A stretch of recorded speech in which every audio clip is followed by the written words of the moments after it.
कोई नहीं है। अब वो कह रहे हैं राम जी की चिड़िया, राम जी का खेत, खाए ले चिड़ियो भारी भर पेट। खेत तो राम जी का है, चिड़िया भी राम जी की, खाओ को हमारा थोड़ा मैं चाहता हूँ, सब मक्का खाएंगे।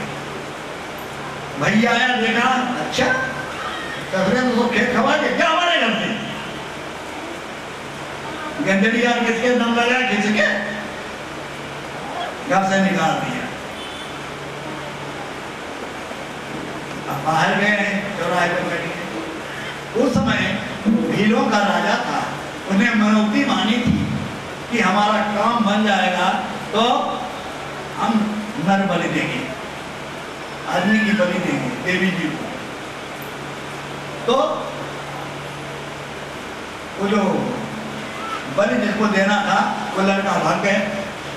अब आज मुहूर्त आ गया, पंडित जी कहते हैं हाँ राजा साहब मुहूर्त आ गया, कहाँ गया बलि वाला आदमी?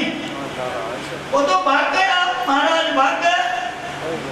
अब राजा का जल्दी किसी पकड़ लो, मुहूर्त चल जाएगी, हमारा विनाश हो जाएगा। तो जल भरत जी महाराज बैठे भगवत चिंतन कर रहे थे चौराहे पे, पकड़ ही लाए और उसको बढ़िया सुंदर नवाया धोया, ओढ़न लगवाया, सुंदर धोती कुर्ता सब पहनाया है, तिलक चंदन लगाया, तेल साबुन से नवाया, तिलक चंदन लगा करके बढ़िया को मालपुआ तस्मई खिलाई। बहुत दिनों के बाद भरत को तस्मई मालपुआ मिला, खूब सारे खिलाते, खूब खाए, पेट भर गया। अब उनको ला के देवी के मंदिर में राजा खड़ा करता है। राजा कहता सर झुकाओ। भरत जी सोचते हैं अभी तुमको मालपुआ तस्मई खाया हूँ, अब से तो झुकाने पड़ेगा, चलो भैया नीचे झुकाने को हुए, तलवार उठाता गर्दन काटने को हुआ। देवी जी मूर्ति में से प्रकट हो गई, बोलो दुर्गा मैया की, दुर्गा मैया प्रकट हो गई और उसी की तलवार लेकर के राजा का सिर काट दिया। दुष्ट भगवान के भक्त को मारता है, मैं भक्त की अपनी रक्षा करती हूँ, सदा करो तिनकी रखवारी, सदा करो तिनकी रखवारी, बालक राखे माता, बालक राखे महतारी। देवी मैया ने कहा मैं अपने भक्त वैसे रक्षा करता हूँ जैसे माता अपने बच्चे की रक्षा करती है। खबरदार, इसको तो मानना चाहता भगवान के भक्त को, उसकी गर्दन काट दिया, सब भाग गए। अब देवी ने कहा जाओ कोई मुसीबत पड़े हमको याद कर लेना। वो फिर चला गया, वो जा करके चौराहे पे बैठ गया। उधर राजा रघुगण की सवारी जा रही थी, एक कहार बीमार हो गया था, तो एक कहार कम था। राजा ने कहा बैठा तो इसको लगा, उसको डोरी पे लगा दिया भरत को। अब वो चेटियां बनाए के चलते हैं, चेटी पर से कूद पड़ते ऊपर, कहीं चेटी पाँव में जब मरने जाके सब याद है पूर्व जन्मों का, 3 जन्मों का हाल याद है। कूद पड़ते हैं तो उसकी खोपड़ी लड़ जाती है पालकी में। रघुगण कहता अरे दुष्ट तो इतना मोटा ताजा है, बड़ा कमजोर दिखाई देता है, कैसे चलता है? वो कहते महाराज जो नया ये कहार लगा हुआ इसकी गलती है, बारंबार ठोकर लगती है, आखिर में ठोकर लगी पालकी रख दिया। अब भरत जी ने सोचा अभी तक तो नहीं बोला हूं, पर अब ये तो नहीं बोलता हूं तो अनर्थ हो जाएगा, बोलना बहुत जरूरी है। क्यों? जो शिक्षा नहीं दे वही साधु, जो शिक्षा नहीं दे वही साधु, जो शिक्षा नहीं दे वही साधु, जो शिक्षा नहीं दे वही साधु, मूर्ख करहि संतन अपराधु, मूर्ख करहि संतन अपराधु। शिक्षा नहीं दूंगा तो और बात उसको पाप करेगा। रह दिया पार। भरत जी कहते हैं क्यों राजा ये बता कौन दुबला है कौन पतला है? दुबली और पतली आत्मा नहीं होती, कहना कैसा भी टेढ़ा मेढ़ा हो रस सब में होता है। आत्मा ना दुबली होती ना पतली होती ना मोटी होती, ये तो शरीर का धर्म, किसी का शरीर पतला है किसी का मोटा। आत्मा सबकी एक जैसी है। आप कौन है? मैं कपिल मुनि के आश्रम में जा, आप कपिल मुनि तो नहीं, आप कौन है? उन्होंने कहा राजन, तुम ब्रह्म ज्ञान की तो बातें करते हो, ब्रह्म ज्ञान जाना नहीं, कर्म दिया छिटकाए, तुलसी ऐसी आत्मा घोर नरक में है। तब ब्रह्म ज्ञान करने लगते हैं, ब्रह्म ब्रह्म करने लगते हैं। जिनको नहीं है बोध तो गुरु ज्ञान क्या करे, निज रूप को जाना नहीं पुराण क्या करे। घट घट में ब्रह्म ज्योति का प्रकाश हो रहा, मिटा न द्वैत भाव तो फिर ध्यान क्या करे। रचना प्रभु की देख के ज्ञानी बड़े बड़े, पावे न कोई पार तो नादान क्या करे। इस होश में आ थोड़ा, तू क्या घमंड करता यार।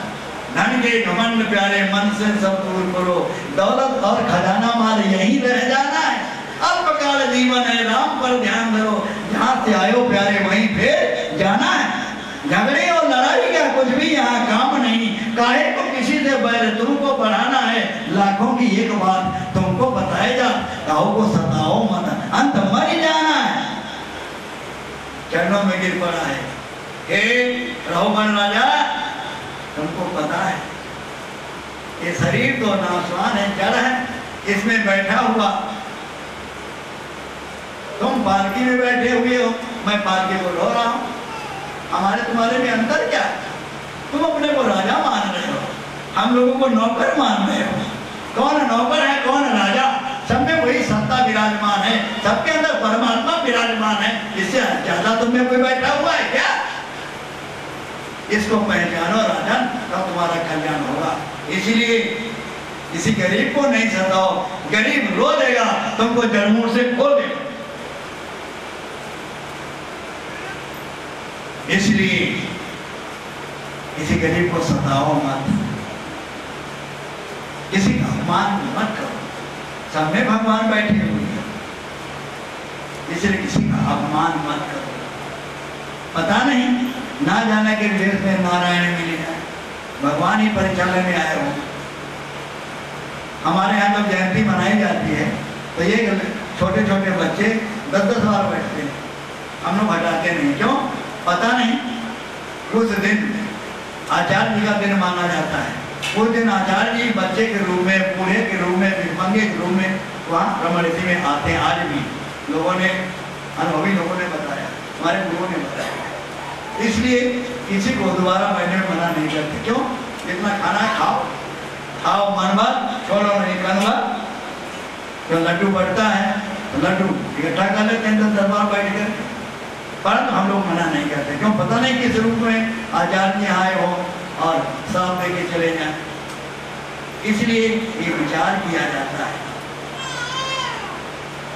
तो आज क्या हुआ, उपदेश दिया, कहा देखो बिना महापुरुषों की सेवा किए हुए, बिना संतों की सेवा किए हुए किसी का कल्याण न हुआ है न होगा। बिना महात्मा रजोभिषेकम, महापुरुषों की चरण रज में लोट लगाओ तो कल्याण होगा। बिना महापुरुषों की चरण रज में लोट लगाने से कल्याण नहीं होगा। इसलिए महापुरुषों की चरण रज अपने मस्तक पे धारण को। पता नहीं महापुरुषों की राज एक जगह किसी के बच्चे नहीं होते थे, भगवान से कहा भगवान कृपा करो, कहा तेरे 7 जन्म बच्चे नहीं निकले। एक संत नग नरक घूम रहे थे, जय रोटी खिलाते बच्चे, जय रोटी खिलाते बच्चे। उस महापुरुष, उस मैया ने उसको रोटी खिलाए, रोटी खिला दिया, खा लिए। अब उनके 7 साल में 5 बच्चे हो गए। पापा कर रहे। नारद जी निकले, नारद जी ने देखा भगवान ने कहा तो 7 जन्म के बच्चे नहीं हुए, ये कहाँ से घूम रहे हैं। नारद जी भगवान के पास गए, भगवान आप बहुत झूठ बोलते हो। झूठ बोले कौआ काटी, तो इतना झूठ बोलते, हमसे झूठ बोलते, भक्तों झूठ बोलते। क्या झूठ बोलता हूँ बोलो। आज आपने कहा 7 जन्म में इसके लड़के नहीं होंगे, उसके तो 5-5 घूम रहे हैं, घर में खेल रहे हैं। अरे भैया मैं क्या करूं, हमारा दोष नहीं। यदि भक्त कृपा कर देते हैं, यदि संत कृपा कर देते तो हमारा क्या दोष। हमारी तरफ से तो नहीं लिखे थे, संतों की कृपा है। तो इसीलिए संतों की कृपा है। पता नहीं कौन सा संत घुटा हुआ फकीर घुटी हुई दवाई पता नहीं चलता कितनी अजमत है। इसलिए इसी को सन्यासी को देख करके ये मत समझो ये भिखमंगा है, आगे बढ़ो बाबा। पता नहीं भगवान ही हो तो संत की महिमा बढ़ाने के लिए महाराज नेपाल में राजा साहब राजेंद्र विक्रम सिंह और इनके पुत्र हुए तो विजेंद्र विक्रम सिंह, तो संतों की सेवा उनके यहाँ होती। एक दिन घूमने निकले, ये संतों ने संत मालपुआ तदवाई खाते हैं, संत भजन कर रहे हैं नहीं कर रहे हैं, तो देखा संत सो रहे हैं, घुर्रा रहे हैं। राजा को गुस्सा आया, राजा तो राजा ही होता, हमारी बहन ले आओ, हमारा रजिस्टर ले आओ। मंत्री जी रजिस्टर लेने गए, आगे देखा है खूंटी में माला टंगा हुआ, वो क्यों घूम रहे संतों के साथ चल रहे। राजा ने कहा मंत्री जी ये क्या हो रहा? महाराज संत सोते नहीं है, संत सोते सोते भजन करते हैं। अच्छा, हम कहते सब घुर्रा रहे हैं, सो रहे हैं। मैं तो लिखने वाला था आज से हमारे राज्य में संतों की सेवा नहीं होगी। अच्छा लाओ वही राज, आज से मैं लिख दूंगा, आज से हमारे यहाँ सभी लोग संतों की सेवा करेंगे। पता नहीं किस भेष में नारायण मिल जाए, पता नहीं किस भेष में बाबा जी आए हो। इसलिए हमें संत से तो साधु सेवा धर्म हमारे गुरुओं ने रमणती जो साधु सेवा प्राप्त की है, ये अनुभव करके लिखी है। साधु सेवा धर्म हमारा, कुछ हो या ना हो साधु सेवा करो, कल्याण हो गया। इस प्रकार से ये जल भर का किस्सा आपके आगे कहा गया। आज की कथा यहीं पे समापन की जाती है। कल लीला होगी। श्री रमण बिहारी सरकार की, श्रीमद् भागवत महापुराण की, श्री व्यास जी महाराज की जय जय श्री राधे। ठीक प्यारे, हमारे सदगुरुदेव भगवान प्रतीक हमारे आदरणीय व्यास जी महाराज, अधिकारी जी महाराज बहुत सरल संत हैं। पूरी कथा सभी लोगों को सही तरीके से समझा रहे हैं और इसी श्रृंखला में आज तृतीय दिवस की कथा में यहाँ पर विश्राम लिया है। तीसरे दिन की तृतीय दिवस की कथा में यहाँ पर विश्राम लिया। रात्रि में राम कथा में राम बारात का भव्य आयोजन का व्यवस्था करी गई है, जो कि कथा सही 8 बजे से 10:30 बजे तक चलेगी, व्यवस्था रखी गई है। हमारा सभी से अनुरोध है यथा समय पधारें और धर्म लाभ कमाएं। उसके उपरांत कल चतुर्दिवस की कथा में ठाकुर जी का प्राकट्य उत्सव मनाया जाएगा बड़े हर्षोल्लास के साथ, धूमधाम के साथ। सभी लोग समय से पधारें और अपने साथ में एक एक दो जनों को और लाएं। आज की पावन आरती के लिए हमारे मुख्य यजमान श्रीमती ज्योति जायसवाल, भैया श्री सुनील जायसवाल जी और काशनी फूलचंद कौशिक जी, काशनी योगराज जी, पंडित देवीलाल चीनी वाले, भैया नरेश जी साड़ी वाले, सुभाष संभरवाल जी, काशनी बलदेवराज माधवा जी और राजेश गोयल जी बैंक वाले, ये सभी लोग पावन आरती के लिए उपस्थित हों। और आज के पावन प्रसाद की व्यवस्था हमारे भैया बलदेवराज माधवा जी की ओर से है। सभी लोग प्रसाद लेके जाएं और यथाशीघ्र रात्रि में 8 बजे मंदिर के प्रांगण में पधारें और धर्म लाभ उठाएं। कुल वृंदावन बिहारी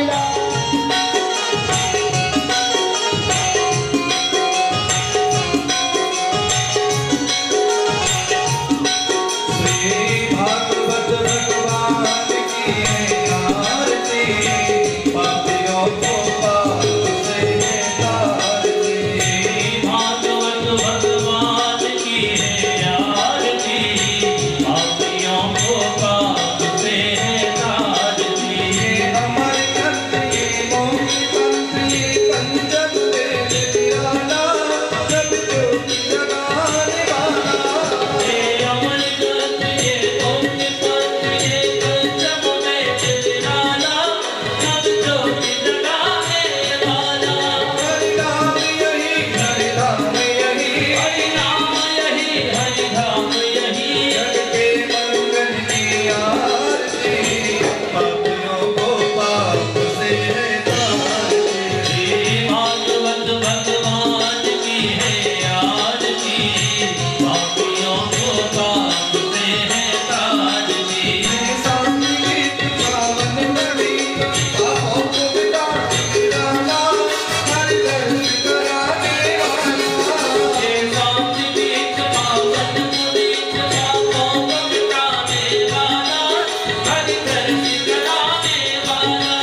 प्रचालः मंत्रपुष्पाञ्जलिः हरि ओम यत्नेन जन्ममय दन्तदेवस्तानि धर्माणि प्रमाण्य हनुमते रामं महिमानः सदन्तपूर्वी साध्याः सिद्धजीवाः हरि ओम एकदन्ताय विद्महे वक्रतुण्डाय धीमहि तन्नो दन्ति प्रचोदयात् कात्यायनी विद्महे कन्याकुमारी धीमहि तन्नो देवी प्रचोदयात् नानासुगन्धपुष्पाणि रागारुत्तमानि च पुष्पाञ्जलिर्मयागतद्ग्रहाण परमेश्वरः पुष्पाञ्जलिं समर्पयामि बोलिए श्री रमण बिहारी लाल की श्रीमद्भागवत महापुराण की व्यासजी महाराज की सुखदेव जी महाराज की आज की आनंद की जय जय जय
मुच्यते पूर्णस्य पूर्णमादाय पूर्णमेवावशिष्यते।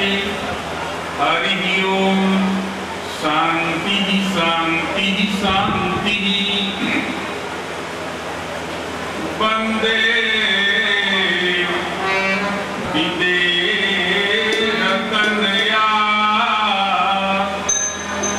पदपुंडरीक्यं कैसोरसौरभसमाहितयोगिचित्रम् हन्तुमत्रितापमनिशं मुनिहंससेव्यम् सन्मानशालिपरगीतपरागपुञ्जम् श्री सीतानाथ समारम्भाम् श्रीरामानन्दाय मध्यमाम् अस्मदाचार्यपर्यन्ताम् वन्दे श्रीगुरुपरम्पराम्। गौराङ्गं रसमयं नित्यं रसाचार्यं रसोत्सुकम् श्रीमद् रामहर्षणदेवाख्यं सद्गुरुं प्रणमाम्यहम्।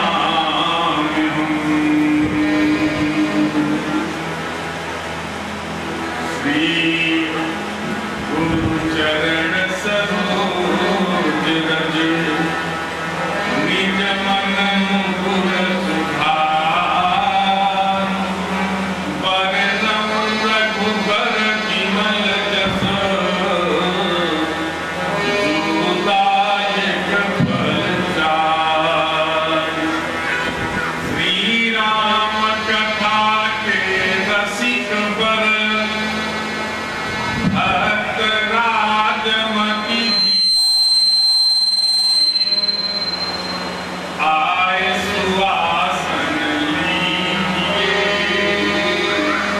तेज पुंज कवि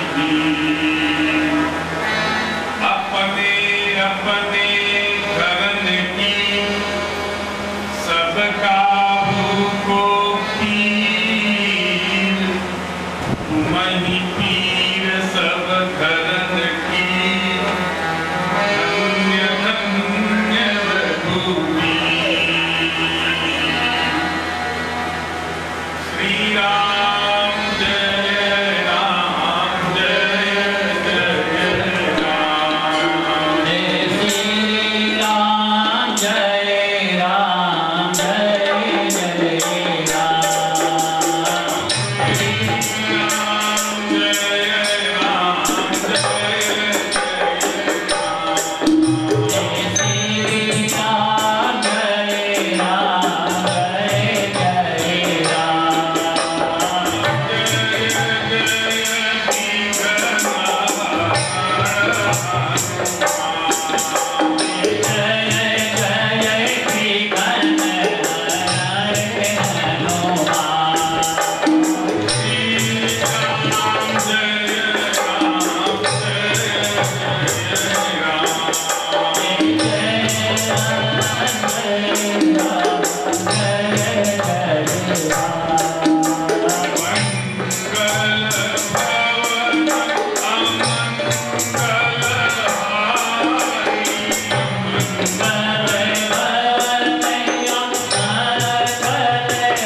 भूषण रमण रेती से पधारे हुए, जिनकी अध्यक्षता में कार्यक्रम चल रहा है, ऐसे संत जो दिन में 2 बजे से 6 बजे तक नित्य श्रीमद् भागवत महापुराण की मधुर दिव्य अमृत वाणी के द्वारा चर्चा कर रहे हैं, ऐसे महाराज श्री मंच पर विराजमान हैं।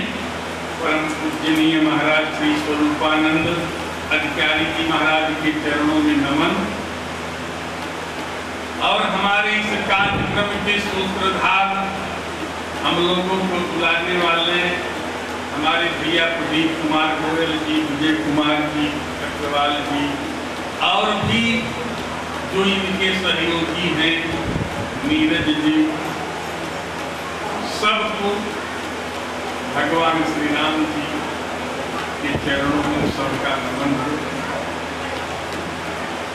और उपस्थित भगवत प्रेमी राम कथा रसरसिक श्रोतागण, स्नेहमयी ममतामयी वात्सल्यमयी माताएं, उपस्थित मंच पर हमारे सहयोगी संगीत के द्वारा जो आनंद दे रहे हैं, ऐसे हमारे भैया गिरीश कुमार मिश्रा जी, ललित जी, अनुज जी, उनके समस्त सहयोगी, मंच पर विराजमान वैदिक विप्रगण, आइए थोड़े से समय के लिए मन को एकाग्र करें। कल भगवत चर्चा आप श्रवण कर रहे थे, भगवान श्री राम का जन्म हुआ, भगवान श्री राम जी का नामकरण हुआ, भगवान श्री राम जी अपने सखाओं के साथ, अनुज के साथ सुंदर लीला कर रहे हैं अयोध्या में। गोस्वामी जी ने कहा उसी समय एक संत के हृदय में राक्षसों के दुख से दुखी होकर के उनके हृदय में भगवान को ले आने के लिए, राक्षसों का संहार कराने के लिए हृदय में वेदना बढ़ी। गोस्वामी जी लिखते हैं, कार्य तनय मन चिंता व्यापी, हरि बिन मरैन निश्चर पापी। ऐसा विचार करके अयोध्या में पहुंचते हैं भगवान श्री राम को लेने के लिए, और महाराजा दशरथ के यहाँ जा रहे हैं। गोस्वामी जी लिख रहे हैं, बहुविधि करत मनोरथ, जात लाग नहीं पार, करिम जन सरजू जल, गय भूप दरबार। राजा दशरथ के दरबार में बिल्कुल तैयार हो गए, पहुंच रहे हैं। राजा दशरथ आए विप्रों के साथ, और महर्षि विश्वामित्र जी को लेकर के चले और राजा दशरथ के दरबार में पहुंच गए। महाराज चक्रवर्ती नर नरेंद्र दशरथ ने महर्षि विश्वामित्र को राज सिंहासन पर बिठा दिया। बिठाने के बाद कहते हैं, महाराज यही कारण आगमन तुम्हारा, कहा उसको करत न लामो बारा। आपका आगमन किस कारण हुआ? क्योंकि विश्वामित्र का आगमन ऐसे नहीं होता है। विश्वामित्र का आगमन तो किसी कारण से ही होता है। क्योंकि कल आप प्रसंग श्रवण कर रहे थे, जब राम जी का नामकरण हुआ, तो नामकरण हो रहा है और भगवान श्री राम का जन्म देखने के लिए समस्त देवी देवता आए। जैसा राम का जन्म हुआ वैसा किसी का जन्म नहीं हुआ। राम के ही जन्म में सूर्य नारायण 1 महीना रुक गए, और किसी के जन्म में सूर्य नारायण 1 महीना रुके नहीं रुके, केवल राम के ही जन्म में 1 महीना रुक गए। गोस्वामी जी ने कहा, कौतुक देख पतंग भुलाना, और मास दिवस कह जात न जाना, मास दिवस कर दिवस भा मर्म न जाना कोई, रथ समेत रवि खा के और निशा कवन विधि। एक महीने का एक दिन हो गया, एक महीने का एक दिन, ऐसा किसी का जन्म नहीं हुआ। सब देख रहे हैं, गोस्वामी जी लिख रहे हैं कि अवधपुरी सोहइये ही भांति, अवधपुरी सोहइये ही भांति, अवधे लंगड़ा ई जगुराती प्रभु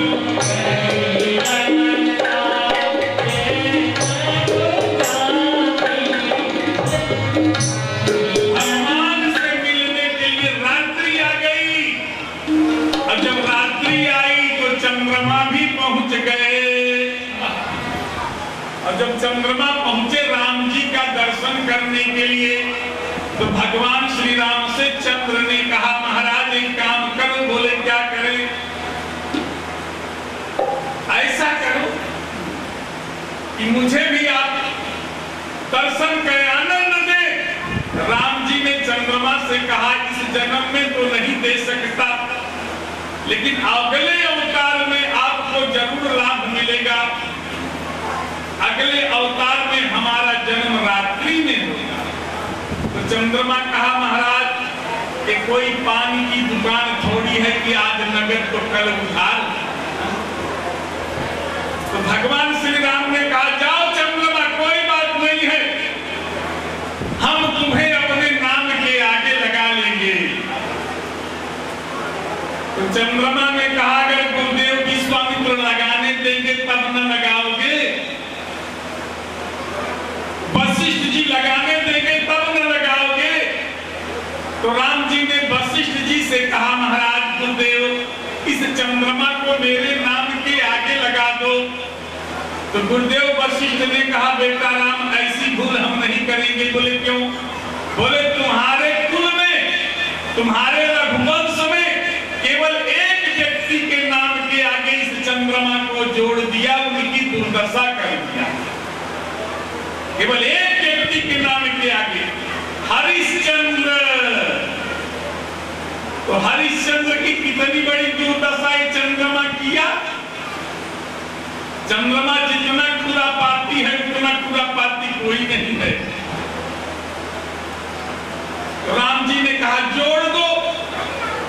तो वशिष्ठ ने कहा अब या तो हरिश्चंद्र जाने होंगे या तो रामचंद्र भोगेंगे, हम नहीं जानते। और रामचरितमानस में जब तक चंद्रमा राम को नहीं देखा तब तक बड़ा आनंद रहा अयोध्या में, लेकिन जब चंद्रमा राम को देख लिया तो गोस्वामी जी ने कहा यही भी सब पूरा लोग सुधारी, और रामचंद्र मुख चंद्र विघटन हो गया। आज चंद्रमा रामचंद्र जी को लेने के लिए विश्वामित्र जी आए तो महाराज दशरथ ने कहा इनका आगमन तो ऐसे नहीं होता, कोई कारण जरूर होगा। एक बार हमारे श्री अयोध्या में आए थे, हरिश्चंद्र की दुर्दशा कर दी, हरिश्चंद्र की दुर्दशा करके राजपाट ले लिए। अब काशी में पूरा परिवार बिकने के लिए तैयार है, बिक गया। अब दोबारा आए हैं, अब क्या करें? विश्वामित्र ने कहा राजन घबराओ नहीं। उस समय तो एक राजा से एक रानी को मैं अलग कर दिया था, इसलिए आया था, लेकिन आज उसी का प्रायश्चित भोगने आया हूं। अयोध्या के राजकुमार को अयोध्या की राजकुमारी से मिलाने आया हूं, आज राम को लेने आया हूं। हमारे महाराज दशरथ ने कहा महाराज राम को तो मैं नहीं दे सकता, सब कुछ दे दूंगा लेकिन राम को नहीं दूंगा। बोले क्यों नहीं? तो राजा दशरथ ने कहा कि राघव